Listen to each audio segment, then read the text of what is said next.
going on, everybody? Boys and girls, ladies and gentlemen, how y'all doing? Welcome to this edition of Sideline Guys. You are on the sidelines with the Sideline Guys.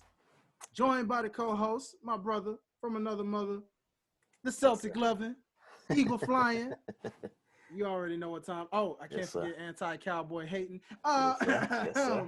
You already know. Oh, man. I ain't know that. I already know. Uh-oh. Yeah, man. Yep, gotta put that out there. Despise him, bro. Our guest just found that out, but you got to put that out there so that it's known.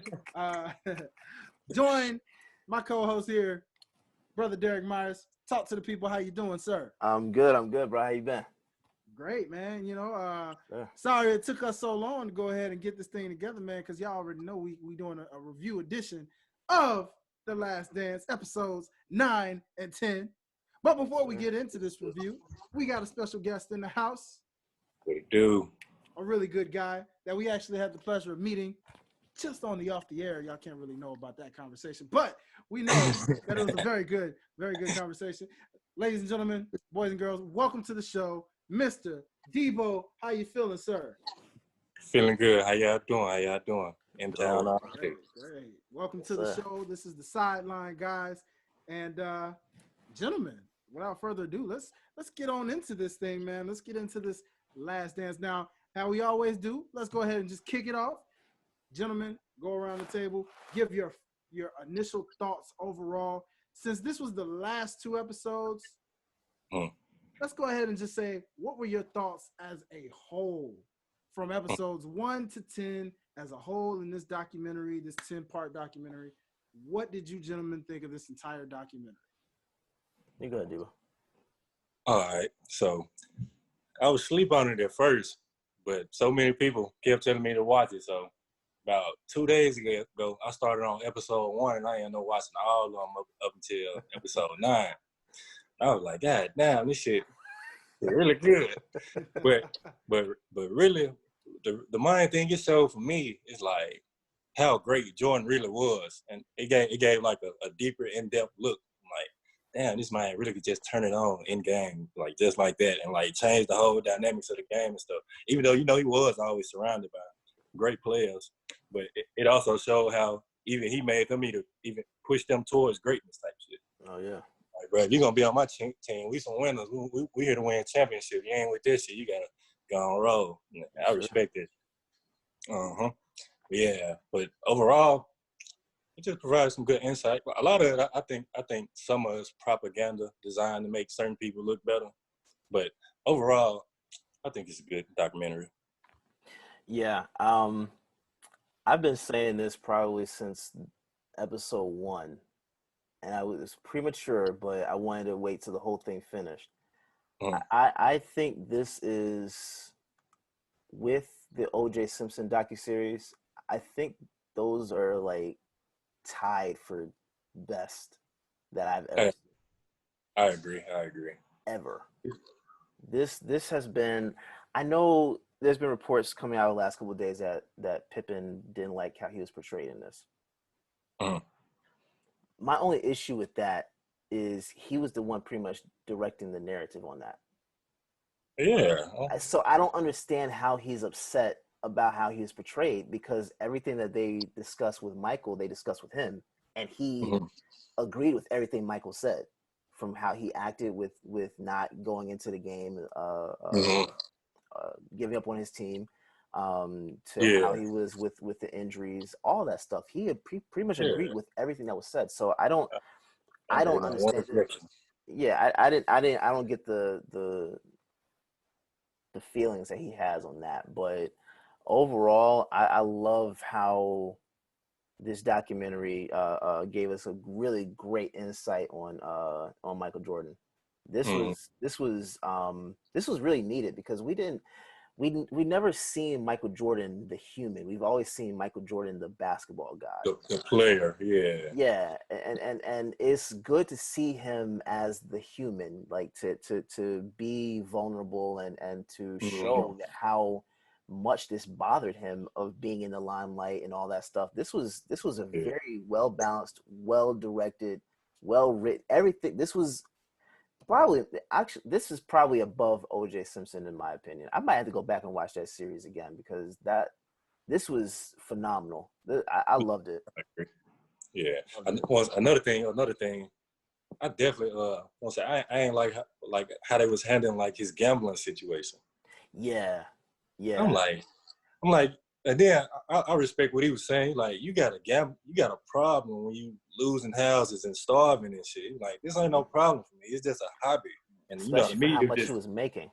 Exactly. It was like 10,000 was like 10 to him. They said that in the documentary. I'm like, bro, the media just be taking shit and running with it. And like, it be fucking up folks' characters and reputation and shit. But yeah, it just provided more detail about that. I'm like, and tying him to his dad's death. Yeah, I was just gonna say that. Then trying to tie that to his death. It might be a possibility, but there's still a reach though with no conclusive evidence. To me, it's a reach for the simple fact that he pulled over into a random parking lot to take a nap. Yeah. It's not like he went into some spot where people were waiting for him and all that stuff. You know, he was with some friends and stayed over at their house for a couple of days, and then was heading home. So I think it was just one of those things. It's just a rant. I would love to know what's going on with those guys though. That killed Michael Jordan's dad. I would love to know what's going on with them today. Yeah. If they're around. With that situation, it might be some stuff behind the scenes that we'll never know about. Yeah. I'm pretty sure. Be some weird shit going on that we can't figure out. Yeah. Well, absolutely, gentlemen. So again, I agree with both of you. This has definitely been a phenomenal series all the way around. Certainly gave us a whole different perspective on the things we never thought we would see. A lot of us, definitely collectively speaking, we were too young to really know about a lot of this at that time. We weren't around. We weren't really around. So now as adults, as young adults, it's very crazy to actually be like, whoa, wow, all of this went on at that time. Like, imagine, so. I am intrigued that they didn't even mention Michael going to the Wizards. That wasn't even mentioned. I thought they were going to put it in there. Yeah, it was but I feel the reason that probably wasn't mentioned is because I do remember when he came out of retirement, how long ago that was. I remember the hype of when they were like after that second retirement when he said he was coming back. I remember they were like, "Yo, Michael Jordan's coming back." It was at V103. Everybody on the radio was talking about it, and I still wasn't even into basketball back then yet. But I was waiting for the hype, knowing like, "Oh, Jordan's coming back." I thought the hype was gonna be coming, and it wasn't so much so. Like he was still Jordan, but he wasn't Jordan at the same time. So there's probably a reason for that. I mean, he did retire that second go round for a nice little minute coming back. So that could probably definitely didn't come back as hard as he did the first time. No, they come with the age and all this.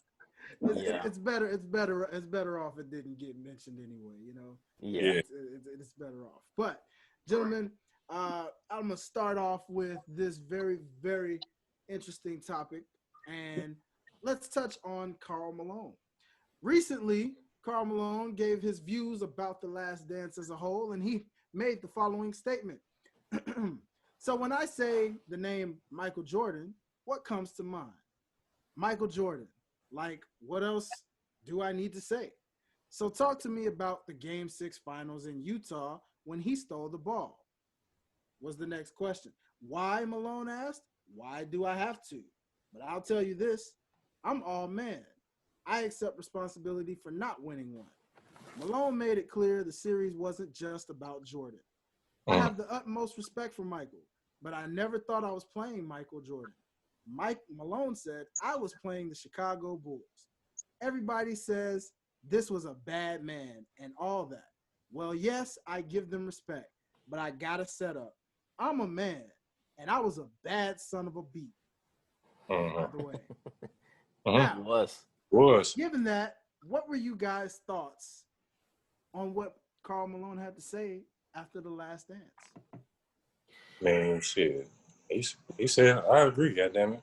Shit, both of them was cold as fuck. I'm like, but it's Jordan. And then the play where Jordan took the ball from him, it really wasn't shit he was doing. shit he can do. It was just a great play by Jordan because Jordan knew he was on his blind side and couldn't see him. Yeah. So that's just like in football. You know, you running, you think you're finna make a tackle, and you get blindsided, and you see where the fuck they came from. Yeah. Karl Malone definitely a great player. He just one of those great players that couldn't get past the Jordan hump. Yeah, and honestly, if Jordan wasn't playing that year, they most likely would have won a championship. Yeah, that was a crazy year, man. I have respect for Malone, and I tell you what, when they lost to the Bulls, you saw. I think it was his ninth episode when they were on the Bulls were on the bus with the championship and everything like that. And Karl comes in and congratulate him. Think about that. You lose on your home floor, and you still go to congratulate them on the bus.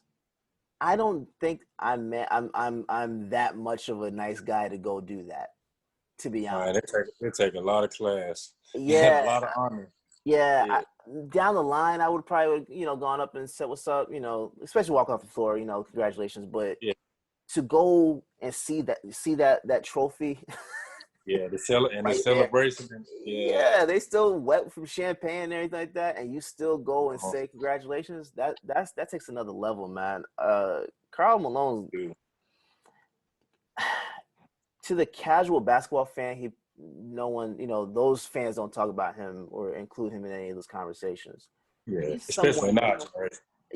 Especially in our generation. That's someone that he should have a documentary of his own, to be honest. Especially talking about that MVP season, man. That my God, man. My God. That'd be a great story to tell. The very season that yet again motivated Michael Jordan, as we saw. Yet another. I was just gonna say, he gonna find him some motivation. Man, even if it's that he didn't get any Skittles from someone, he's gonna find somehow, some way to get motivated to make you feel like you slighted him in some way. Yeah. That was a pattern throughout this entire documentary. That, of course, like even what you said earlier, Dwayne, like we weren't old enough to appreciate this and watch this. So going back and seeing that, like you could see the pattern. I don't think there was one episode that they did not discuss how he had some type of motivation against someone. Yeah. Beat them. That's phenomenal to me, man. I admire it.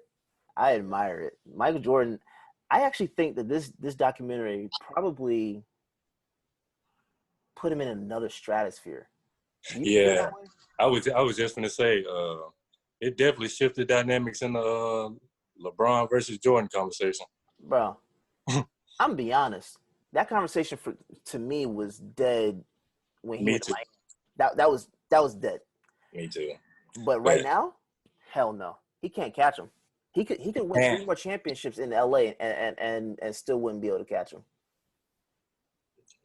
No, to me, I don't get. I think it's because like a lot of people in this generation, they grew up watching LeBron instead of knowing fully what Jordan did. So they always run with LeBron. They'll argue at the death about LeBron. I'm like, bro. To me, like, bro, he already done lost too much to even like be in the same conversation, and then you got to do all this AAU ass shit, constantly switching teams and assembling the Avengers and shit to win, and your ass still 3-6. Yeah. I'm like, bro, he went 6 times, won 6 times, and was the MVP 6 times. So I'm like, come on, man. No, actually, I think LeBron is 3-7 now. Damn, for real? I think so. That shit horrible. Yeah. and in retrospect, RIP to Kobe in respect, because his fan base, we can't forget, is the same way. But shit, Kobe said it himself though.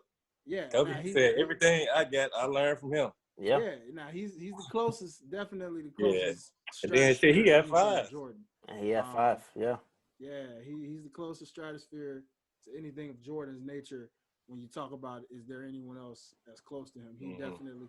But when you talk about like how you mentioned Debo, when you mentioned the generational thing, about everybody follows LeBron because of this generation, but Kobe was the bridge, and Yeah.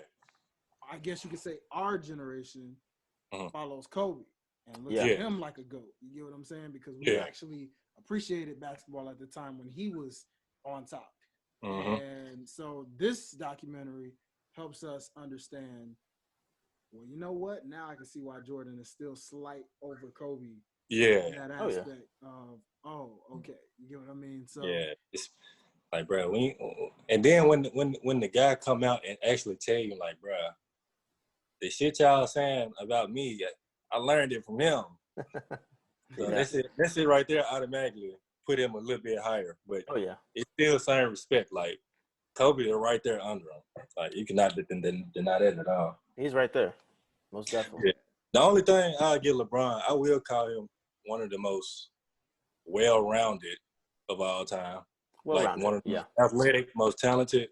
But when it comes to greatness, I always associate greatness with winning and your contribution to winning and making your teammates greater. God damn it. And the path to the finals. That's always been my biggest thing. Mm-hmm. Path to the finals, man. When LeBron was in the East, he had one team every year. Yeah. That was it. And there was only 3 of them: Boston, Indiana, and Chicago. Yeah. That was it. Like the stat, I think it was one of the last 2 episodes I watched, but it was like during the commercial break. They kind of do the trivia and stuff. Yeah. Jordan and Pippen knocked out 7 60-win teams out the playoffs. 7 60-win teams. Jesus. Like, come on now. Yeah, You can't that's say this different, about man. greatness. That's different, man. You playing the best. Yeah, that's different. God. You can get LeBron that one year when he beat when the Warriors did that 3-1 shit. Yeah. But oh yeah. I don't compete with those 7 60-win teams.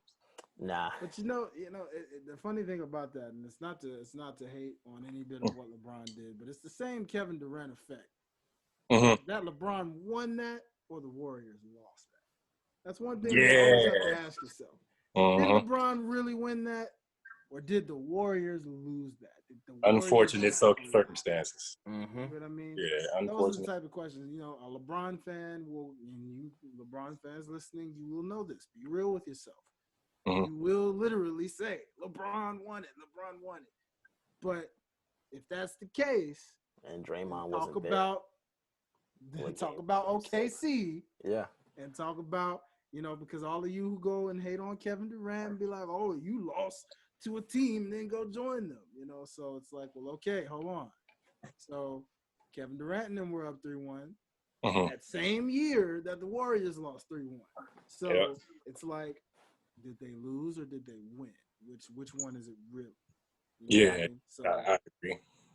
It's because it's different if it's like if it was 7 games and LeBron won that and it's like, okay, but like, I don't know. It's just one of those things. Like, shit. I don't even think the Raptors beat the damn Warriors if KD healthy. Oh no, they don't. Yeah. Not at all. Because you saw. He was tearing their ass up while he was out there. KD was killing it, and they definitely would have won a championship that year. Man. Mm-hmm. God. Man. Oof. It's one thing to say. So let's keep the subject on the Utah Jazz for a second. After hearing Karl Malone's thoughts, I would like to ask you gentlemen this question. Out of every team, out of the 6 finals that Michael Jordan was a part of, were the Utah Jazz the toughest team that Jordan faced? Pistons. You don't know the Pistons. You want to know why I say the Pistons? Because Jordan had to, like, after they played the Pistons, Jordan realized, like, he had to change a lot of shit in order to beat them. Like, you seen, like, right after they lost, they got in the weight room. Like, he changed, like, I got to get bigger. I got to get stronger. They got to get more mentally tougher and shit. So, playing the Pistons.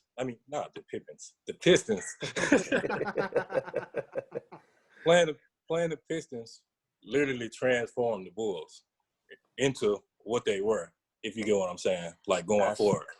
That's true. Now that is a good thing, but strictly for the finals, Oh yeah, you did Six say teams finals. in You the did say finals. finals. Yeah. Are the Utah Jazz the toughest teams out of all the finals teams that he faced in the finals? Are they the toughest team? You know all the teams. You I have can't. to. I can't even So remember all the you teams. have the Los Angeles Showtime Lakers. With Magic, man. Mhm. Yeah. You have the Phoenix Suns. You Nah. have the Not at all. Seattle Supersonics. Uh-huh. Mhm. You have, of course, the Utah Jazz 2 times. And there's one more team in there that I feel like I'm missing. I think that's 6. Oh, the I'll give it to the Portland Jazz. Trailblazers. I'll give it to the That's Jazz. right. That's right. Yeah. It's a Jazz. Yeah, Most yeah, for definitely. sure. It's a Jazz, most definitely. Mm-hmm. Yeah. Yeah. Even though Yeah. those other teams were really good. Now defensively, um the Sonics were really good, especially Uh-huh. with Gary Payton. They were really Yeah. good. Yeah. But Uh, Karl Malone, I just say that Karl Malone alone, like yeah. dude was just they said that he was a matchup. I mean, that was a mismatch for them. Uh-huh. You know, like Ah, who's really guarding him? So Yeah. but Charles Barkley was a mismatch for them as well. yeah, but they also didn't have anyone else running with Barkley that was able That was to now help, that is not true. not That fully is true. help.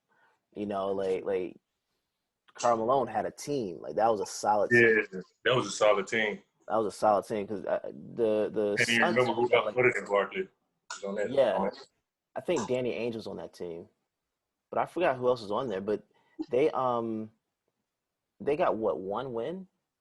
The Suns, they got like 1 win, right?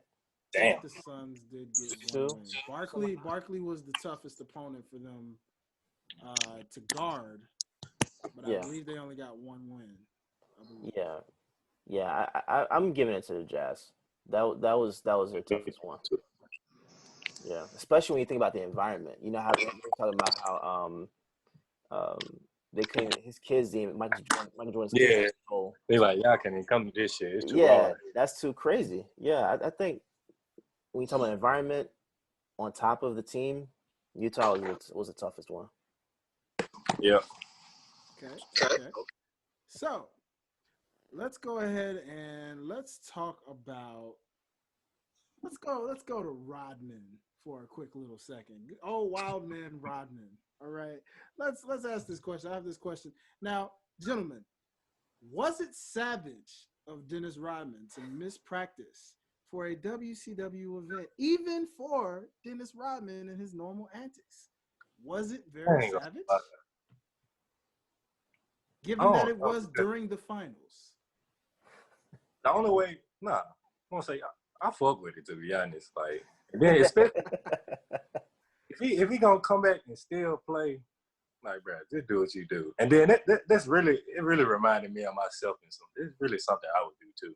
But I want to say, I don't know. I do rebellious shit like this sometimes too. And just be like, fuck the organization and shit. Not fuck the organization, but like fuck the rules and fuck everything. I'm gonna do what I want to do.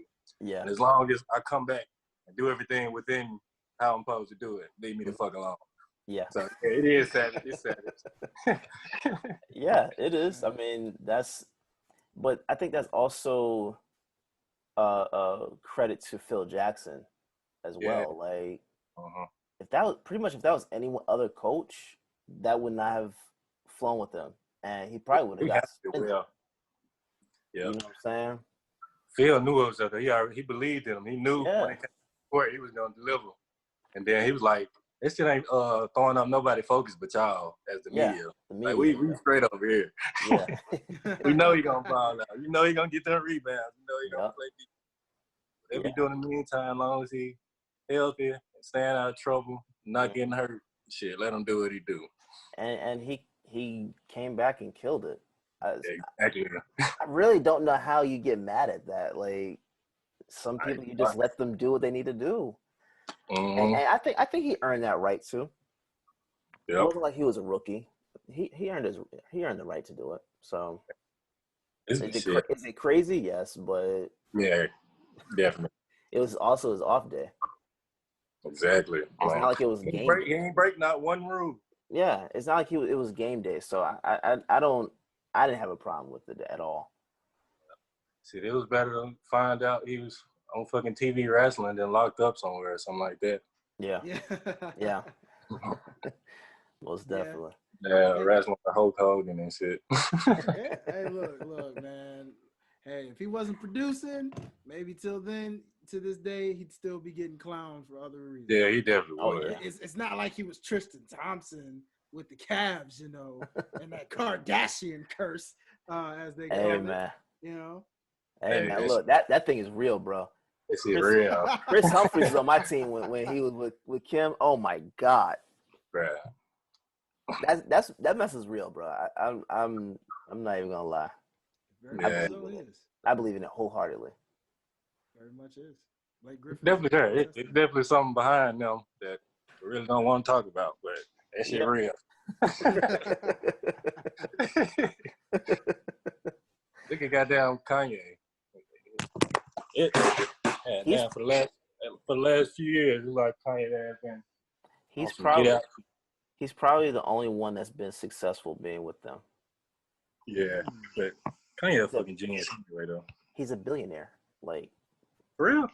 Yeah, Forbes just announced that like a month ago, I think. He's a billionaire, so yeah, he's the only one that's really kind of like survived. Yeah, see, he married. Got kids. They got a family. Yeah, cute kid. Yeah. It had its effects for a while. Yeah, I just hope everyone on my Celtics team stays away from any Kardashian. They kind of owed him into a crackhead. Yeah. Right. No disrespect. Pretty soon, someday, we will see a similar documentary of what we just saw. Speaking of the Lakers, a similar documentary of what we just saw. I'm pretty sure the Lakers will get one as well on that very team. They need one. Yes. Which Lakers? The Kobe Lakers? With Lamar Odom and Pau Gasol. Oh yeah. Yeah, they need one. Yeah, there's gonna be some shit in there. From the first three-peat on down to the two-peat. Mm-hmm. You know. Oh no, it wasn't even a two-peat. They it was. They did one back to back, didn't they? Yeah, they won 109 and then 110. Yeah. Because it was a two-peat. Yeah. It would have been a three-peat if they would have been able to beat Boston the first time. Couldn't do it. Wasn't in the cards. Wasn't in the cards. It was fate. Fate didn't make it happen. But if they did win a three-peat, if they had two three-peats, which one is more impressive, Kobe's or MJ's? MJ's. Yeah, because MJ didn't have a Shaq. Yeah, and then look, yes. you Very good point. Went to play baseball. Once he said, "Fuck it, I'm gonna play baseball," and then he just came back and like, "Fuck it, now I want to do another three-peat." Yeah. Well, yeah, that too. Yeah. But think about it. If they won in 2008 and he didn't have Shaq. Yeah, that would have been something. That would have been something else to do that three-peat without Shaq. But I agree. Still have. I agree. MJ's.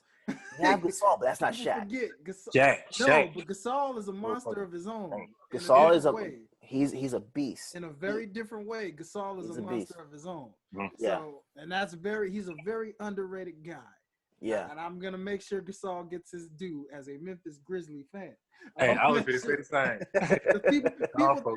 People still to this day think we were stupid for that trade, and then Mark developed, and it was like, you sure we were stupid? Wait. Who did you guys trade? Who did you guys trade him for? Kwame. I think it was Kwame. I think it was Kwame Brown, but we got Mark Gasol, because he was in a developmental. Oh. And at that time, he was the weaker brother. Yeah. He was a little bigger. Yeah. But people didn't understand that there was a lot of potential there. Yeah. And he developed into it. Yeah. So, and so there you go. It's like, yep. Hey, trust me. That Gasol brother, I have to give him his credit. I have to. Yeah. Trust me. But he's still no Shaq. As much Definitely. credit as I give him. But let's be Still no honest, Shaq. it's the same thing. It's Horace Grant, Dennis Rodman. But they ain't even Shaq though. See? That was an upgrade to get Rodman. Yeah, It was, but you still got to give Grant his credit because You they give him his struggled credit. without Grant. You give him his credit. Rodman came. Yeah, most definitely. Give him his credit. And the Lakers darn sure wouldn't have got what they got if you didn't have Gasol in that equation. Oh yeah, most definitely. No, I agree with that. I agree with that. So it's still an apples and oranges kind of deal. Like, yes, Shaq is Shaq. There's no comparison there. Mm-hmm. Yeah. But you still have to give Gasol some respect on his end. Yeah, he was another major piece of the puzzle. Yeah, most because in my opinion, if you got the Gasol, you got the second go around with Boston, and the first go around who got abused by KG. If you got the Gasol from the second go around, they definitely wouldn't have beat him that first. I'm sorry, without injury, we still would have won that 2010 championship. For the Lakers? No, Celtics. No, the Celtics. Yeah, we I think who was that? Glenn Baby Davis that was injured. I think Kendrick was injured too. I think he still played, but he was definitely hurt. But if without injury, we would have won that series, no doubt. I don't know, man. No doubt. Kobe was unstoppable that Kobe time. was You on. had James Posey to stop him this time. Kobe was on something, but we still would have won that championship. I don't know, man. Kobe was on a mission. You gotta remember MJ. That's MJ. He was. Mini-me. No, he was. He was determined to beat Green. He was because he did not like losing. He was not a fan of going against Orlando. He wanted y'all. Oh yeah, most definitely. He got it, and we wanted to be there. he said, "No, I want them. Orlando is good, but I want Boston." Yeah, no, that we still would have won that though. I believe that till the day I die. We still would have won that championship without injury, wholeheartedly. But wait, wasn't Kobe injured the first time y'all played? Didn't he have like a little index finger? Oh yeah, he's broken his finger and stuff like that. Broken finger. I don't consider. Look, on Kobe, I don't consider that something that hampers him. Hell no. That dude in my eyes is still 100%. Like, and he played 100%, bro. Like, yeah, man. But yeah, no, I agree. The MJ's 2-3 pieces were more impressive if Kobe did 2-3 pieces. Yes, yeah. Wow. So, fellas, let's talk about Mr. Pippen, good old Scottie Pippen. As we found out in the final game, actually, game 6, in the second meeting, that he was very, very, very injured. So injured that it was hard for him to really get up and down the court. To where he pretty much turned into decoy on that entire game. So, based off of that, after what you've learned about all of Scottie Pippen's mysterious trials and tribulations on the injury side of things, albeit a great player in his own right, the migraines, back injuries, the ankle injuries, the sit-outs, is Scott Pippen considered a sensitive player? Nah. Ooh, no. Hell no. Especially with that back injury, cause shit, I suffered a back injury playing football. That shit limits your whole body, goddamn. It'd be hard to run, walk, get out the bed, all that shit. And to keep coming back and finishing the game, even if you is a decoy, that shit hurt to run up and down the field. He was still scoring a couple points and shit. But coming from a back injury, like the same one, like I can respect that shit. That shit take a lot to play like that. But with the other little injuries and shit, I don't know if he was bullshitting and being soft or faking.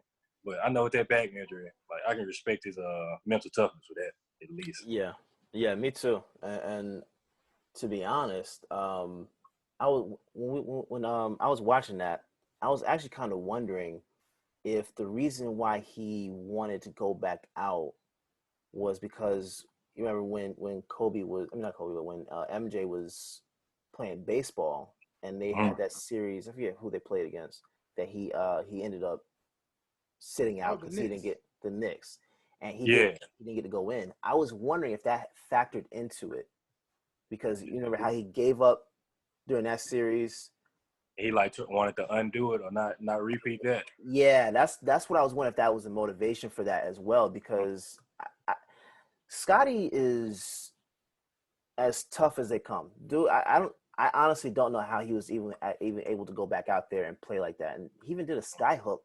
Like, I don't know how you do that with a back injury like that. And he said he was still going to take contact. You know what I'm saying? Like, that's a different level of toughness.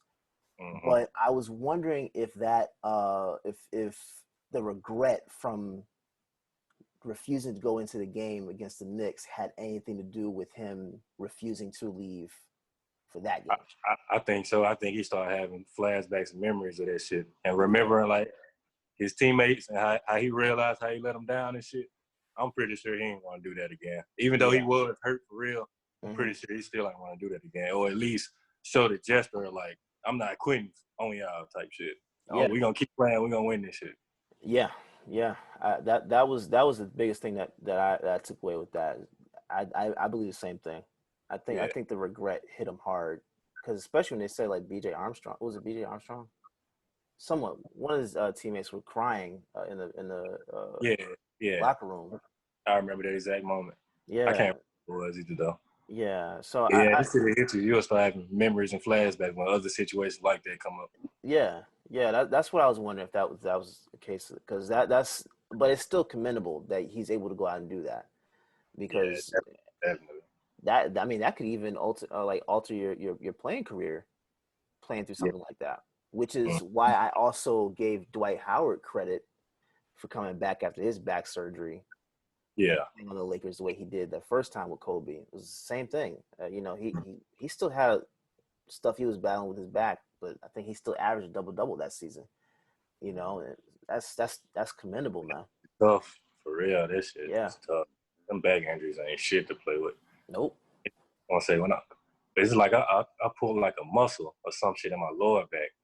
Man, it took me like 3 weeks just to start back, like running half speed. Mm-hmm. So to play through something like that, like, bro, you gotta be tough as fuck. Yeah. And then I want to say another thing that factored in shit like that. It was like, bro, this is the last game. We win this motherfucker, I can just relax. That is a very good motivational factor. It's a very good motivational factor. If you rule them out completely, or if he's sick completely out, that's gonna get the other team some hope. Oh yeah. Like, oh, they ain't got him. Let's go and take advantage of that shit. And MJ was getting worn down too. Yeah. Yeah. I definitely respect him for doing that. Yeah. That's something different, man.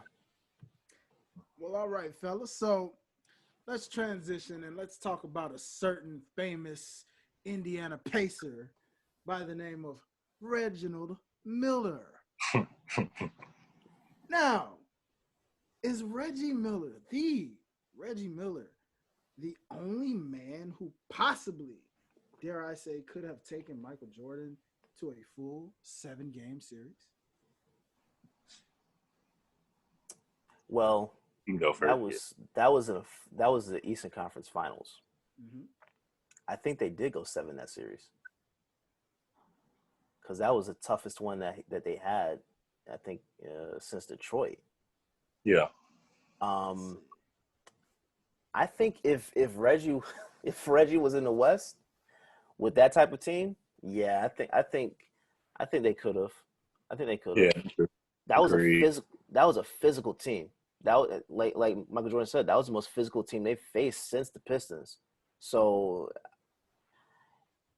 you know what? I think they were mad close to being able to beat the Bulls.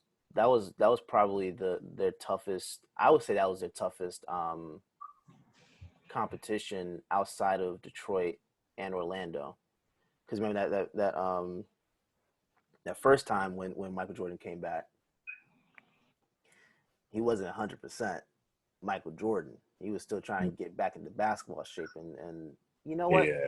I'm gonna say like this: outside of Detroit, Indiana is the toughest that they had in the East, because even with that was still Michael Jordan not in full shape, because that next year they faced him, they took him out. Yeah. I think they swept him too. So Reggie Miller doesn't get his just due, man, at all. Yeah. little slept on. He really doesn't, man. That dude, when he's on, Yeah. absolute killer, man. I think that's definitely another guy that needs to have his own documentary. Was considered once upon a time the greatest shooter in the league until Ray Allen came along, and then Steph Curry. Go figure, people. Yeah, but I mean, still, he's still one of the best shooters in the history of the league. Sharpshooter. That is a crazy man. Just imagine if he was able to get. Imagine if the Bulls brought Reggie Miller on.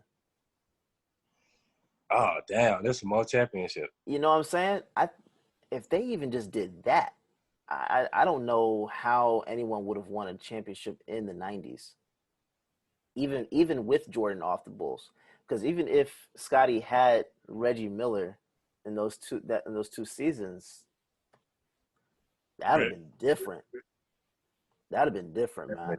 I think Reggie Miller gets slept on for real. He's very undervalued, at least more so by the casual fan, or like you said, yeah. So let's talk about the infamous debate about the infamous push-off play that Mr. Miller did with Jordan. That shit when they been pass interference in football. What did this doc remind you of that very play to this day? Is it a push-off or is it not? It's more like a slide down. Nah, his momentum was already carrying. That he really just like put his hand on him. Yeah, like he just ushered his ass. Like yeah. Like I'm telling you, like they wouldn't even call that in football for pass interference. Nah, like that shit was not a push off. Nah, I think the only people who think that was a push off was the opposing fans. They just wanted to be a push off. Yeah, because it does look like one-on-one angle. It does like it's a push off. But when you go and look at the other angles, you see he barely touches him, and it's literally just momentum. Like MJ's handles are crazy, man.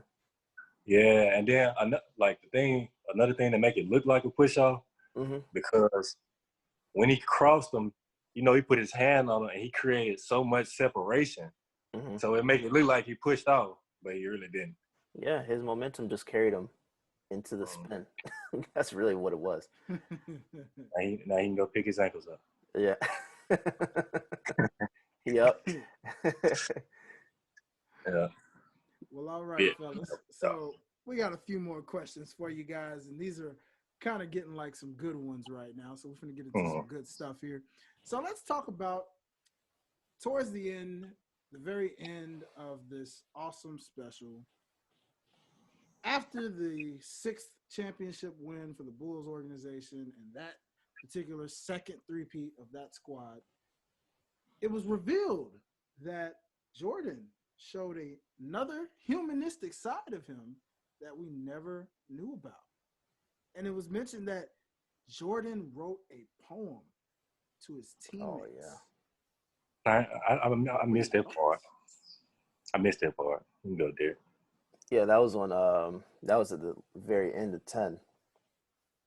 That was shocking because I've never heard of him even writing anything like that before. So I'm just talking about this live. Like, I didn't know he did. Yeah. I think that was because of Phil Jackson. Like I think that was probably due to all the time that they did the meditation and the yoga and all that stuff. I think that kind of opened up something in MJ to do something like that.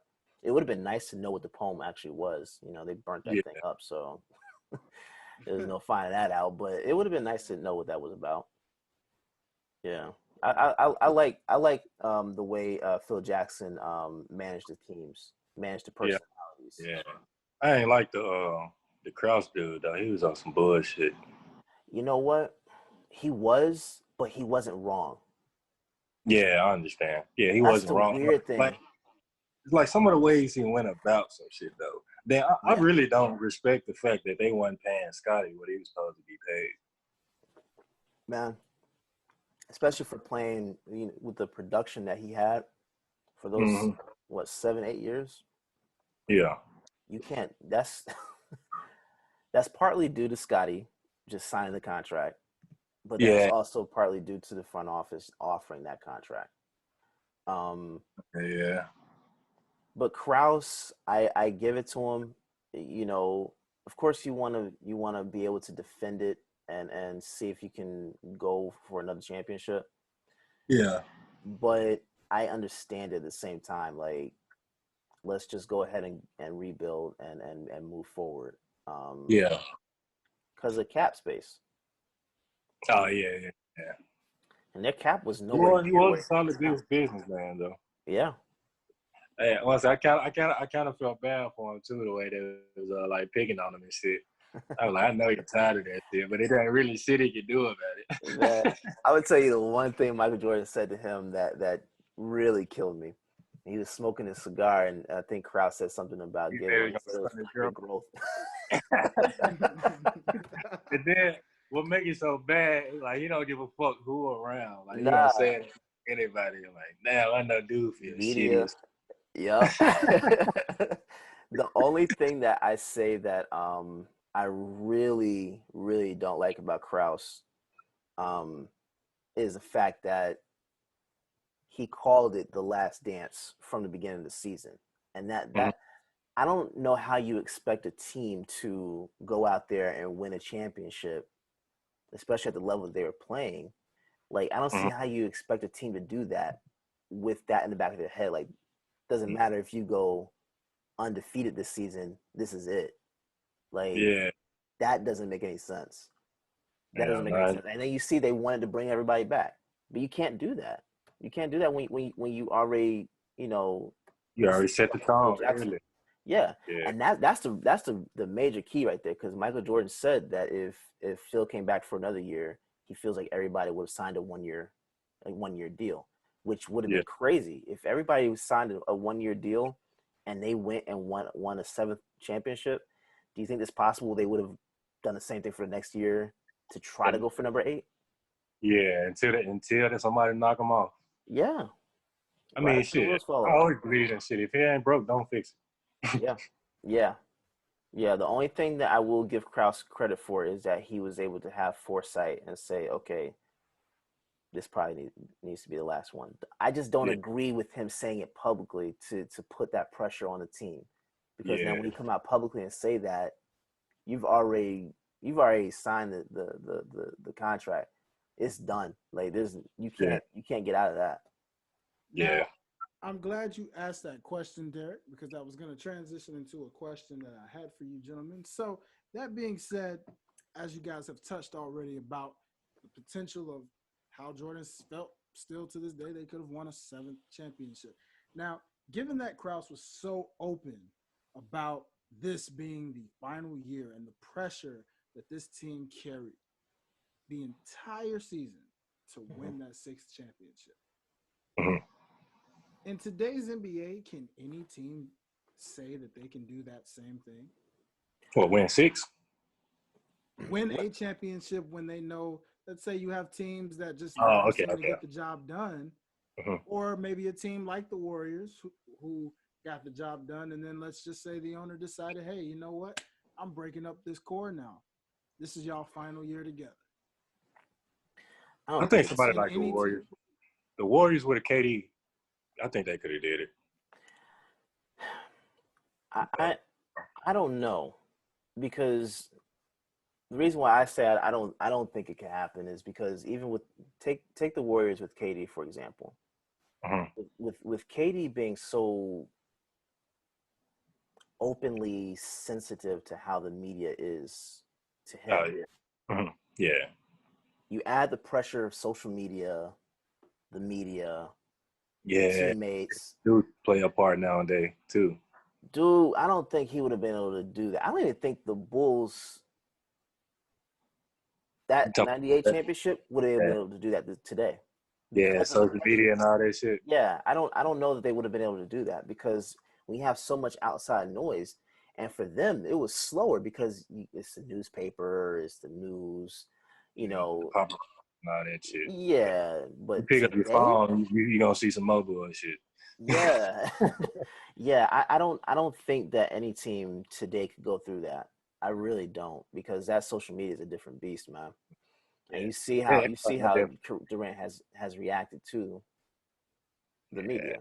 I don't know. I don't see it. With you saying that, I definitely agree. Yeah. Wow. Okay. It has to be like a goddamn all-star team. Yeah.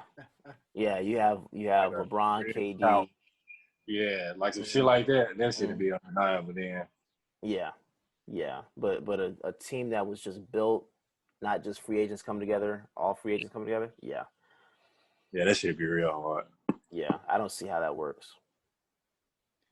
Well, all right, family. So, a couple more questions for you guys before we wrap this thing up. So, let's talk about the very ending. And as we saw in the pre-credits there, it went on to list that after this final championship and into the offseason, we saw that they tried to go ahead and offer Phil another year that he earned after already making it public that he wasn't going to be there anymore after this year.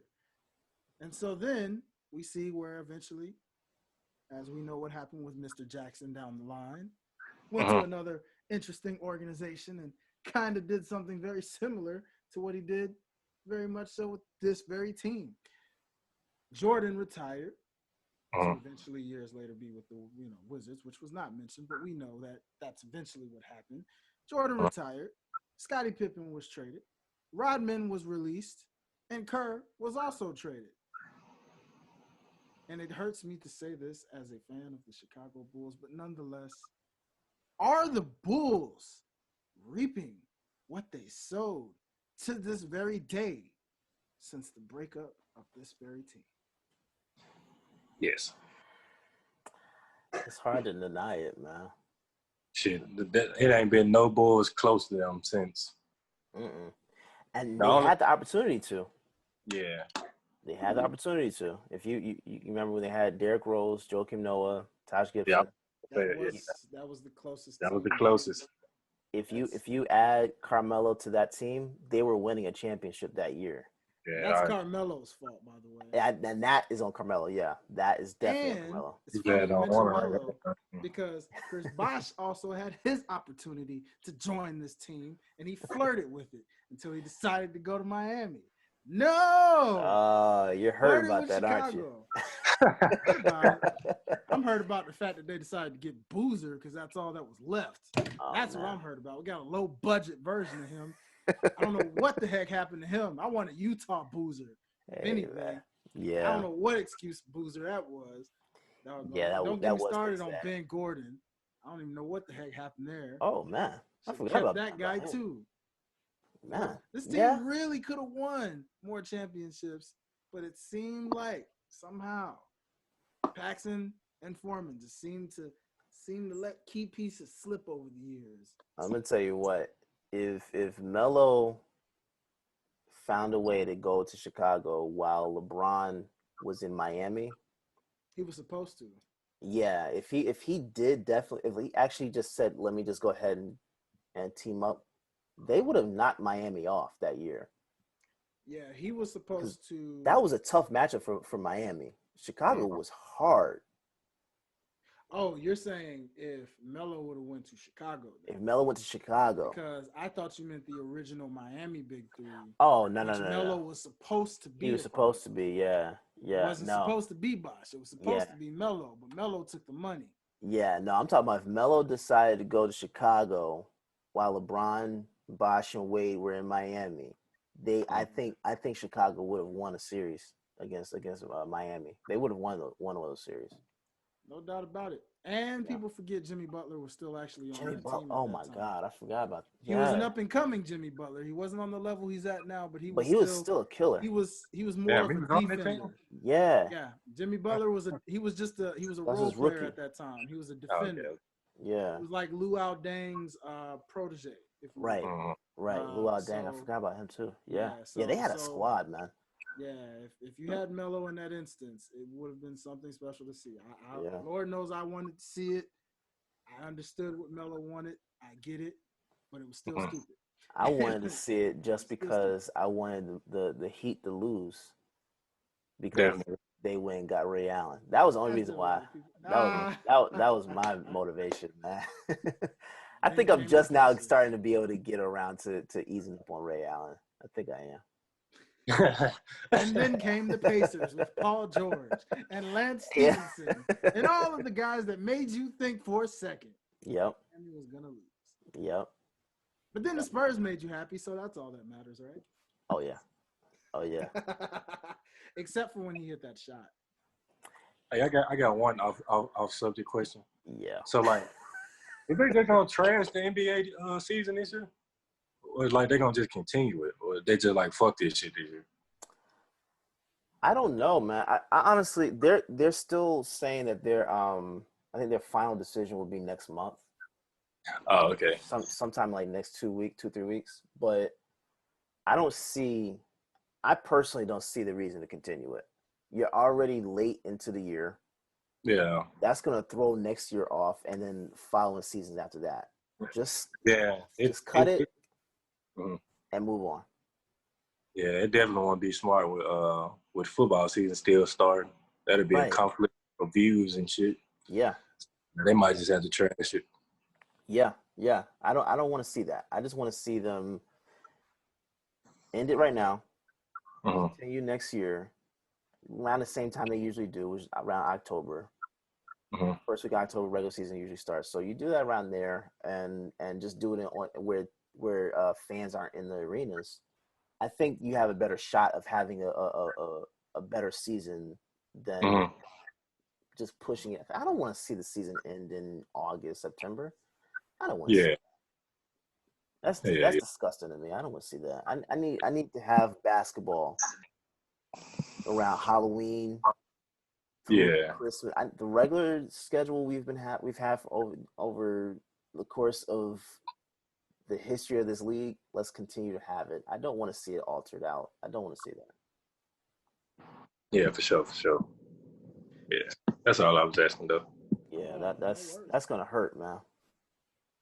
So, gentlemen, my final question of the evening for you guys is, given that this was entitled The Last Dance and we saw the finale of a very memorable organization and team Mm. time frame that dominated the entire 90s decade. Mhm. Question. My final question for you, gentlemen, is which team, which Bulls team from the 90s is the best of the six that won championships? Talking about a single year. Which single year Bulls team of that entire run of both three-peats is the greatest team of all time? I'm going 98. That last championship. I'm going that squad. Dennis Rodman, Mhm. Steve Kerr, Yeah. Pippen. I, I don't. I'm sorry, man. That to me, that was just a different team. That was different. You had a different attitude. You had a motivated team, especially with all they had to overcome with the narrative of it being their last dance. That was probably the best team. Now, in terms of championships, though, I think the fourth one that they won, like we said last week, the fourth one that they won was the most meaningful because Michael was able to win it on Father's Day without his dad there. Mhm. That to me was probably the most meaningful one. Shoot, I almost cried, man. That was a true tearjerker. Yeah. That was crazy. So I'm gonna say, but that last championship, that's the best squad. That's the best squad because everybody was just on. Yeah. Shit. I agree with the last and the fourth. Yeah. Hmm. And then I say the I say the last for every reason. He just said the last. And I say the fourth because of the thing with the on pause today. But that was the year when Jordan was coming back from playing baseball. Mm-hmm. And, the year he took off, they was still a great team making a playoff run. Right. They added their main piece back. Like, now you can't stop. Yeah. And they did exactly what everybody expected them to do. They won it. And he had to rebuild his body. Yeah. And then that set off the second three-peat. So I'll say 98 and whatever fucking year the fourth one was. I can't remember. Yeah. Well, gentlemen, I have to disagree with the both of you on this one. What you got? Proud Bulls fan, I'm going to have to let you guys know the best Bulls team of that entire run goes off of this simple slogan. It don't mean a thing if you ain't got the ring. The very record that stood so tall, it went decades upon decades, and it took a stacked Warriors team just to beat it by one game. That 72-10 Bulls team still doesn't mean the greatest championship team of all time. You had the record-setting record, and you won the championship. Yeah. So you didn't just have the best record of all time. Yeah. You actually won the championship in that year as well. And the most meaningful, always the first championship. But this is why. You, Michael Jeffrey Jordan, defeated Magic Johnson, the man who before you was actually considered the greatest NBA player of all time. That's true. And one can argue the torch was officially passed because Jordan went on from that point on to GOAT status to this day. Yeah. So that, my friends, coming from a true Bulls fan, I have to let you know those two I definitely can't are the most significant right there. I can't argue that record. I forgot about that, to be honest. I forgot all about that. Thank you. Thank you. I might have to hand it to you, man. What year was that? What year was that, to be exact? 92, 93, I believe. That was the 92, 93. And then, I want to say, what you saying, the passing of the torch, shit, they had to pass the torch in the Olympics. They were competing in practice and shit. He got to do it now. Yeah. That dream team, that did kind of show the torch was even passed even more then. You're right. That's true. Which, you know what, to be honest, that kind of makes me feel some type of way that LeBron and Kobe never went at it in the finals. Because we got to see the torch passed that way. It would have been nice to see that. It's funny you should bring that up. When you talk about motivation, none of these players seem to get motivated, but yet that very year, Mr. Howard, Dwight doesn't get enough credit. But he was actually very motivated. Why? Because Nike is the one to blame on why you never got that finals. Because Nike prematurely gave you the LeBron and Kobe puppets to indicate that we were going to see them in the finals. And if Nike had if they would have just waited until it was official to do that advertisement, I guarantee you, then LeBron might have gotten past Orlando. But instead, he ran into a motivated Dwight who said, really now? You're just going to overlook us like that? Well, I got something for you. I forgot about those puppets, man. I ain't going to lie. I forgot all about those things. Yes. That's true, though. That's true. That would have been a great thing to see, though. Nike robbed you guys of the moment that you always wanted to see. It was Nike's fault. Yeah. I didn't see LeBron play in real life. I didn't see Kobe play in real life. It'll be another thing to see them play against each other. Man, I never got to see either one of them play. It's crazy. I sat right behind LeBron ass. I was young. I was young though. I was with my dad. I was young as fuck. But it wasn't the floor seat, but it was the seats. Got down right behind the players.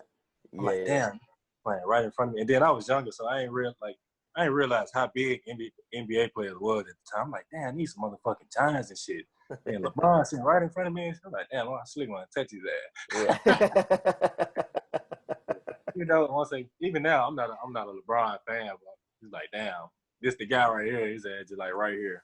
Yeah. No, I would love to see him play in person before he retires. I would love to see that. Yeah, I say them damn dunks and shit be cool as hell. Yeah. It would have been great to see Michael Jordan play in person. That was. Yeah. I think that's probably one of the biggest reasons I wish I was older in the 90s. I was born in 90. I would love to see Jordan play in person. If I was at least born in the 80s. I got to see Michael Vick play in person. That's one thing I always wanted to do. Oh, really? Well, that had to be when he played for the Eagles. Oh, that just made Derek happy.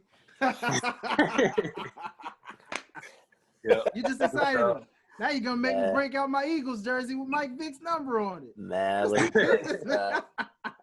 that was a special time, man. That was a special time. I figured when you said he was anti-Cowboy, I figured you was either going to say Eagles or Steelers. Man, that was a special time, man. Jesus. I do miss that team. It was a great team. Yeah, great team. Beautiful team, man. Yes. Yes, sir. And basketball's what ifs, those what ifs that we always get, ladies and gentlemen, just ponder on the thought. We never ever will, never did get to see that finals with Michael Jordan and Kobe Bryant, did we? No, we did not. Oh. We never got to see a finals with LeBron James and Kobe Bryant, did we? No. It's a lot of what ifs. We never, ever get to see those things. We never got to see them, but in an imaginary world, one day, someday, in an alternate universe, somewhere in your heads, you will see that finals one day. But the Redeem team against the Dream team. If Kobe did face Michael Jordan in the finals, who would have won? Wait, don't answer that. The teacher would beat the student. Don't answer that. That is a question for the next episode of the Sideline Guys. That is your debate. No, that question will not be answered on this episode. You, ladies and gentlemen, have to wait and ponder, really ponder before you answer that question, because you will not get the answer on this episode just yet. I hate to do that to you fellas, but it is our time. We have to go. So don't worry, Debo. That's a real good one. We will invite you back on the show so that you can definitely pitch in on that answer. But they will not get that on this episode today. So, without further ado, ladies and gentlemen, this has been another edition of the Sideline Guys. I'm your favorite host, Dwayne. And you already know where you can find your boy, all things. But before we get to that, Mr. Derek, Mr. Debo, go ahead and tell the people where they can find you on social media. You got it, Debo. All right. You can find me, Debo from Triface, on Twitter. Well, most popular on Twitter. That's the main thing I be on. But one Debo Taylor. Also, I got to throw a plug in there. Be on the lookout next month for the summer release of the Triface brand. We got a lot of good stuff coming in the month of June. So be on the lookout, trifaceclothing.com. Here goes something right here.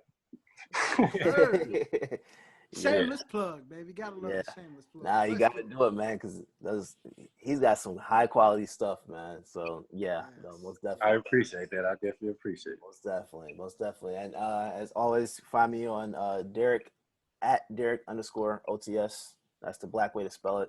DERRICK. And then OTS guys as well. Awesome. Yes, sir. And of course, ladies and gentlemen, you can find me at Dwayne Dickey Jr. on Instagram. You can also follow the Life's a Botch podcast on Instagram as well. And until the next time, catch y'all boys and girls later now.